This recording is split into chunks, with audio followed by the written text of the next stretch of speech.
நடந்து முடிஞ்ச சட்டமன்ற தேர்தலில் ஏன் தோல்வி அடைஞ்சோம், அந்த தோல்விக்கான காரணம் என்ன அப்படிங்கிறதுக்காக ஒவ்வொரு மாவட்டத்தில இருந்து அந்த மாவட்ட நிர்வாகிகளை வரவழைச்சு அந்த தோல்விக்கான காரணத்தை என்ன ஏதுன்னு ஆலோசனை பண்றதுக்காக அனைத்து இந்திய அண்ணா திராவிட முன்னேற்ற கழகத்தின் பொதுச் செயலாளர் அண்ணன் திரு எடப்பாடியார் அவர்கள் ஒவ்வொரு மாவட்டத்திலிருந்து அந்த நிர்வாகிகளை வரவழைச்சு அவங்ககிட்ட ஆலோசனை பண்ணிக்கிட்டு இருக்கிறாரு. இது தமிழ்நாட்டில் உள்ள அனைத்து மாவட்டங்களையும் ஒவ்வொரு மாவட்டத்தையும் வர சொல்லி இந்த மாதிரி பண்ணிக்கிட்டு இருக்கிறாங்க. இப்போ நாமக்கல் மாவட்டத்திலிருந்து மாவட்ட நிர்வாகிகள் எல்லாத்தையும் வர சொல்லி அந்த ஆலோசனை கூட்டத்தை நடத்தினார். அப்போ அந்த ஆலோசனை கூட்டத்திற்கு முன்னாள் அமைச்சராக இருந்தவர், முன்னாள் மாவட்ட செயலாளராக இருந்த திரு பி தங்கமணி அவர்கள் அந்த கூட்டத்தில் அவர் கலந்துக்கல. ஏன் அவர் கலந்துக்கலன்னா, இவர் என்ன பண்ணிட்டாருன்னா கட்சியினுடைய தலைமைக்கு எதிராக இவர் செயல்பட்டதுனால எடப்பாடியார் அவர்கள் அவருடைய மாவட்ட செயலாளர் பதவியை பறிச்சிருந்தாரு.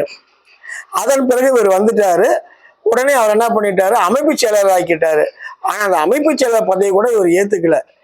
இந்த சூழ்நிலையில இவர் என்ன பண்ணிட்டாரு, மாவட்ட நிர்வாகிகள் கூட்டத்தில் இவர் கலந்துக்கல, அதை புறக்கணிச்சிட்டாரு. இது நாமக்கல் மாவட்டத்தை பொறுத்த வரைக்கும். அடுத்து பார்த்தீங்கன்னா கோவை மாவட்டம்.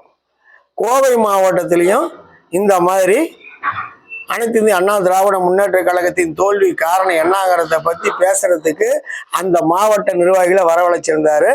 அந்த கூட்டத்துக்கு எஸ்பி வேலுமணி அவர்கள் வரல. அவரும் இந்த மாதிரி தலைமைக்கு எதிராக செயல்பட்டதுனால அவர் மாவட்ட செயலாளர் படிச்சிருந்தார் எடப்பாடியார். ஆனால் துணை பொதுச்செயலாளர் பதவியை தந்திருந்தாரு. ஆனால் அதை அவர் ஏற்கல.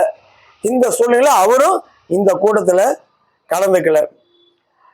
ஆனால் அனைத்து இந்திய அண்ணா திராவிட முன்னேற்ற கழகத்தின் பொதுச் செயலாளரான திரு எடப்பாடி என்ன சொல்றாருன்னா, யார் வந்தாலும் வரலனாலும் அதை பற்றி கவலைப்படாதீங்க, நீங்க ஒற்றுமையோட நம்பிக்கையோட எழுச்சியா செயல்படுங்க. அதிமுக ஒரு ஆலமரம், அதனால உண்மையா உழைக்கிறவங்களுக்கு உரிய பதவிகள் வழங்கப்படும், பொறுப்புகள் வழங்கப்படும். அதே மாதிரி உள்ளாட்சி எலெக்ஷன் வருது, அதுலேயே அவங்களுக்கு வாய்ப்புகள் வழங்கப்படும். அதனால இடைத்தேர்தல்கள் வரக்கூடிய இடைத்தேர்தல் ஆனாலும் சரி, உள்ளாட்சி தேர்தல் ஆனாலும் சரி, நம்ம அனைவரும் ஒற்றுமையா இருந்து அனைத்து இந்த அண்ணா திராவிட முன்னேற்ற கழகத்தை வெற்றிக்கு பாடுபடணும் அப்படின்னு தனது தொண்டர்களுக்கு நம்பிக்கை ஊட்டியுள்ளார் திரு எடப்பாடியார் அவர்கள்.